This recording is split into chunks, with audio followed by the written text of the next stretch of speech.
Salut à tout le monde, j'espère que vous allez bien par ici, voilà. Et je souhaite que tout se passe bien pour vous. Alors aujourd'hui, on parle du succès. Voilà pourquoi il est important de parler du succès. Est-ce qu'il est nécessaire de parler du succès alors à l'heure où le monde va vraiment mal, à l'heure où il y a des génocides partout dans le monde, dans certains pays, dans certaines régions du monde, à l'heure où il y a la famine dans certaines régions du monde, à l'heure où la pandémie sévit de façon incroyable dans certaines régions du monde, alors où des millions, sinon de centaines de familles, voilà, de responsables de familles perdent l'emploi, alors où plusieurs familles, voilà, sont dans le deuil, sont dans l'amertume, sont dans le désespoir, alors où 45, sinon 40% de la population mondiale est sous dépression parce que le monde va mal. Est-ce qu'il est nécessaire de parler encore du succès? Oui, je pourrais dire oui. Pourquoi? Parce que même pour remonter la pente sur le plan émotionnel, on a besoin d'avoir certains outils. Voilà, parce que tant qu'on vit, on aspire à accomplir, voilà, sinon des efforts à s'accomplir, on aspire à réussir quelque part, que ce soit sur le plan santé, que ce soit sur le plan psychologique, que ce soit sur le plan moral, que ce soit sur le plan familial, social, sur le plan professionnel dans les entreprises, sur le plan spirituel, en tant que leader, en tant que chef d'entreprise, en tant que chef de famille, en tant que responsable de famille. Nous aspirons chacun pour sa part à atteindre le succès, à réussir dans un aspect de notre vie. Donc, est-ce qu'on peut parler succès là où le monde va mal? Il est important, voilà, de garder la motivation au-delà de tout ce qui se passe sur la terre en ce moment. Alors, je dis oui, on peut parler du succès. Pourquoi pas? C'est quoi le succès? Exactement. Alors, chacun peut trouver une réponse au mot succès. Qu'est-ce que vous entendez par succès? Pour sa part, chacun a une réponse, voilà, déjà définie par rapport au mot succès. Mais moi, ce que je peux dire par rapport à ce style de vie, voilà, le succès, c'est un engagement de vie. Le succès engage toute ta vie. Si tu aspires à être successful dans toutes tes entreprises, voilà, même sur le plan santé, sur le plan moral, psychologique, émotionnel, sur le plan familial, voilà, si tu aspires à obtenir du succès en tant que chef d'entreprise, en tant qu'entrepreneur, en tant que quelqu'un qui fait du business, donc tu veux obtenir du succès dans tes études, tu veux obtenir du succès dans les relations, tu veux obtenir le succès sur le plan familial en tant que père de famille, en tant que mère de famille, tu veux réussir ta mission de vie. Alors, tu as besoin du succès. Alors, sache que le succès, c'est un mode de vie. Le succès engage un travail sérieux. Le succès engage de garder le cap, de garder l'énergie. Quelqu'un qui sombre facilement dans le découragement, dans les dépressions, dans comment vous appelez ça, dans le désespoir, quelqu'un qui s'abat facilement, quelqu'un que n'importe quelle situation peut déstabiliser et démoraliser, aura du mal à réussir dans ses entreprises, aura du mal à vivre le succès. Parce que le succès, c'est un état d'esprit. Le succès, c'est une mentalité stable. Le succès, c'est comment on appelle ça? C'est travailler sur tes émotions. Le succès, c'est travailler sur ta capacité intérieure de rester stable et de garder ce niveau de stabilité sur n'importe quel type de situation qui peut arriver dans notre vie. Vous comprenez? Un chef d'entreprise ne lâche pas prise. Un chef d'entreprise ne ferme pas son entreprise parce que le monde va mal. Un chef d'entreprise ne décide pas de tout bâcler, de tout fermer parce qu'il n'a pas eu de clients hier, aujourd'hui. Ça fait une semaine, il n'a pas eu de clients. Voilà, les choses n'ont pas marché, l'argent n'est pas rentré, alors il décide de fermer. Même en tant que locataire, avant que le propriétaire décide de te mettre dehors, il y a un préavis. Alors, le temps pour toi de tomber dans le désespoir, le temps de dire que non, je ne crois plus au succès, dire que tout est fini pour moi, ça prend du temps avant que tu en arrives là. Vous comprenez? Et moi, j'ai toujours dit aux gens ceci, vous savez, la mort vient de loin avant que quelqu'un ne décède. Il y a des signaux qui nous montrent que là, tu vas mal. Vous comprenez? Le succès, quand vous voulez réussir, quand vous voulez vivre le succès dans toutes vos réalisations, il faut d'abord travailler sur la confiance en soi. Vous savez, les débuts, quand j'ai commencé le combat sur le travail de développement personnel, sur ma propre vie d'abord, avant de décider de devenir coach, j'avais compris une chose, que si tu n'apprends pas à faire un travail profond sur toi, tu auras du mal à te réaliser. Tu auras du mal à atteindre les objectifs que tu t'es fixés. Tu auras du mal à avancer et avoir des réalisations dans tes objectifs, dans tes projets. Pourquoi? Parce que la confiance en soi te permet de rester fort dans le temps. La confiance en soi te permet de te maintenir quand tout va mal. La confiance en soi te permet d'avoir des pensées, de garder, les pensées positives lorsque tout semble t'abattre et lorsque toutes les situations, tous les événements ont comme objectif en fait de te renverser. Quand tu as confiance en soi, alors c'est pour ça que je veux dire à quelqu'un, ne permets jamais qu'un être humain comme toi te méprise. N'attends jamais que quelqu'un t'acclame pour avancer. N'attends jamais que quelqu'un t'encourage pour croire en tes projets. N'attends jamais que tu aies tout l'argent du monde et que tu sois dans une certaine position pour atteindre tes objectifs et chercher à les réaliser. Peu importe ton handicap, peu importe le type de position, peu importe les réalités auxquelles tu fais face, n'accepte jamais que quelqu'un te dise que tu ne pourras pas y arriver, peu importe les réalités de ta vie. Il faut beaucoup de travail, énormément de travail pour avoir du succès.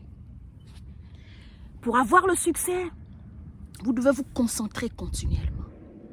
Pour avoir le succès, ça nécessite d'accepter les étapes de transformation. Vous savez, on ne naît pas directeur d'entreprise. Pour devenir une nouvelle personne, la personne dont tu aspires devenir, pour devenir un homme de succès, une femme de succès, ça prend du temps. Parce que lorsque on est quelqu'un, et quand on devient chef d'entreprise, on devient une autre personne. Vous comprenez? Pour devenir leader ou dirigeant, ça nécessite un travail de fond, mais un travail à long terme. Ça nécessite une discipline de vie. Ça nécessite un état d'esprit intérieur. Ça nécessite un travail sur le plan psychologique, moral, sur le plan social, sur le plan spirituel, sur le plan éducatif. Ça nécessite beaucoup de culture. Il faut te cultiver, il faut lire, il faut trouver des informations sûres pour ce dont tu as envie de t'engager, de ce que tu as envie d'atteindre comme objectif. Alors, le succès, c'est faire un travail sur l'estime de soi. Parce que l'estime de soi te permet de te relever quand personne ne croit en toi. Quand personne ne croit plus en toi, lorsque toutes les circonstances t'ont renversé, quand il faut te relever, l'estime de soi est comme en fait ton motivateur, comme un moteur qui vient te permettre de redémarrer et de redécoller. Vous comprenez? L'estime de soi est important lorsque tu commences à développer, comment on appelle ça, un esprit de succès. Il est important d'avoir, sinon de travailler sur l'estime de soi. L'estime de soi est important dans le sens où lorsque tout le monde va te dire que c'est impossible, le chemin que tu empruntes là, c'est impossible pour toi. Lorsque tu sais qui tu es, de quoi tu es capable. Alors le succès a 3 ennemis. Vous deviez comprendre que l'un des ennemis les plus forts du succès, c'est la procrastination. La procrastination, c'est le fait de remettre tout à demain. C'est-à-dire que ce que vous pouvez faire maintenant, ce que vous pouvez faire cette semaine, ce que vous êtes capable de faire cette année, vous le remettez pour le lendemain. C'est ça, la procrastination. Le deuxième ennemi du succès, c'est comment on appelle le perfectionniste. Les gens qui ont un problème avec le perfectionniste, ce sont des gens qui veulent que tout soit parfait. Et le problème avec l'esprit de perfection, c'est qu'en général, ce sont des gens qui veulent que tout soit parfait dans tout ce qu'ils font. Il est impossible d'être parfait dans tout ce qu'on entreprend en tant qu'être humain. Si vous êtes quelqu'un, vous avez 5 entreprises. Les 5 entreprises ne peuvent pas obtenir le succès à la même dimension, au même moment, de la même manière, parce que vous ne pouvez pas vous subdiviser en 5. C'est impossible.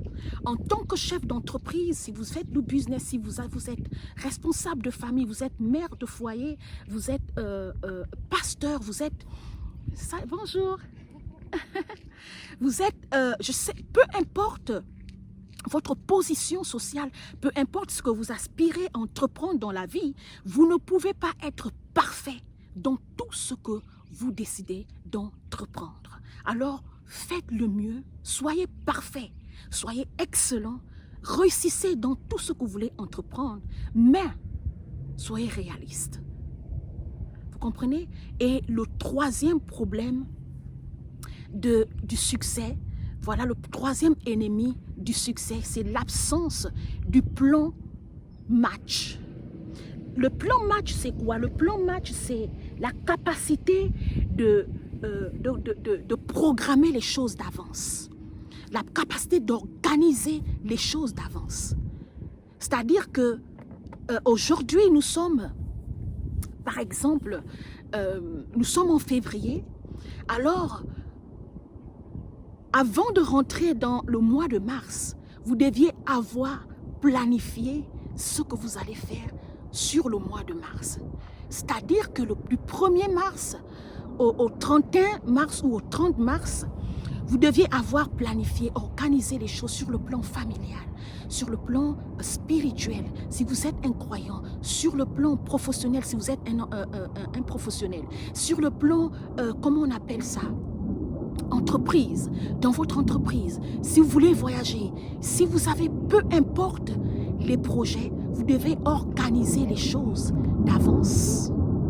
Si vous voulez avoir du succès dans votre foyer, dans votre ménage en tant que mère de famille, en tant que père de famille, en tant que responsable de famille, vous voulez avoir du succès dans votre vie ecclésiastique en tant qu'homme de Dieu, en tant que leader, en tant que chef d'entreprise, en tant qu'entrepreneur, en tant que businesswoman, businessman. Vous voulez avoir du succès en tant qu'enseignant, vous voulez avoir du succès en tant qu'élève, en tant qu'étudiant, vous voulez avoir du succès en tant que footballeur, vous voulez avoir du succès dans tout ce que vous décidez d'entreprendre. Il faut planifier les choses d'avance. Ça te permet de gagner en temps et de ne pas gâcher ton temps. Ça te permet de voir où tu en es. Est-ce que tu avances? Est-ce que tu stagnes? Est-ce que tu regresses? Quels sont les efforts? À quel niveau je dois émettre des efforts pour pouvoir avancer? Vous comprenez? Ce sont les 3 ennemis du succès.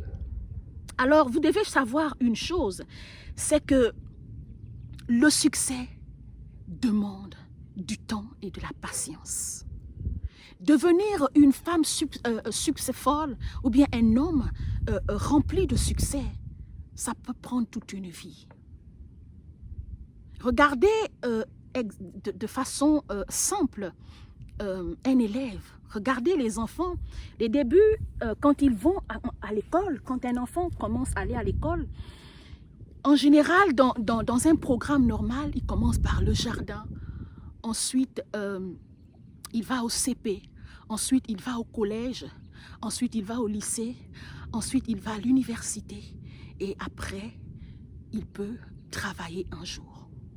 Le succès, c'est d'accepter et de comprendre que atteindre le niveau de succès que tu veux avoir dans ta vie, ça demande énormément de patience. Ça demande énormément d'organisation de vie. Ça demande une discipline de vie. Ça demande le calme. Ça demande une force intérieure. Vous comprenez? Tous ceux qui sont devenus des hommes à succès sur le plan football, dans le basketball, dans la musique, dans le chant, dans n'importe quel type de carrière en tant que, comment on appelle, en tant que docteur par exemple, les docteurs de renommée, en tant que chanteur de gospel de façon internationale, en tant qu'écrivain, en tant que chef d'entreprise, en tant que, comment on appelle, président fondateur, en tant que leader. Tous ceux qui sont devenus des hommes qui ont impacté leur génération, qui ont impacté leur couloir, qui ont impacté tout ce qu'ils ont fait dans la vie, ça a pris du temps.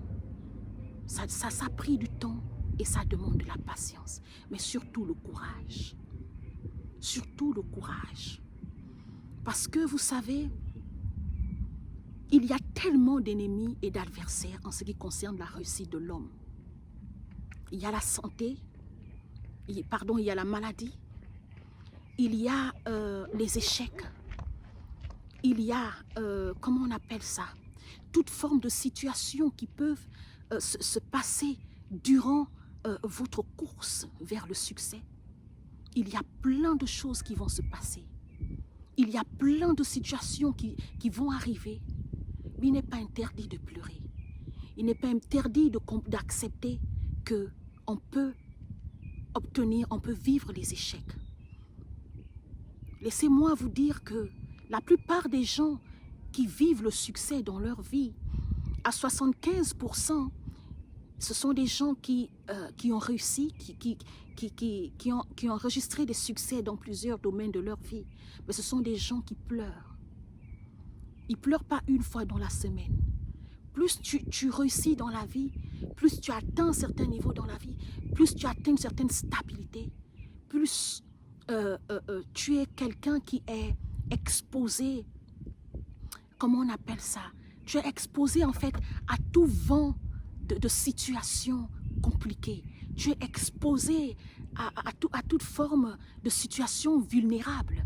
Tu es exposé à toute forme comment on appelle, de critique. Tu es exposé au rejet. Tu es exposé au jugement. Tu es exposé aux condamnations. Tu es exposé à tout ce qui vient dans le but, en fait, de te ruiner, de te détruire et de te faire repartir là où tu étais avant que tu ne sois une femme de succès ou un homme de succès. Alors sache que même si tu es une femme à succès, même si tu as réussi ta vie, ça ne veut pas dire que tu ne dois plus, tu n'as pas le droit de pleurer, de t'extérioriser, de te lamenter, de t'attrister, de te sentir seul, de te sentir rejeté, de te sentir jugé, de te sentir critiqué, de te sentir, voilà, mal vu, mal entendu, mal compris. Ça fait partie de la vie. Mais le succès, c'est un engagement de vie.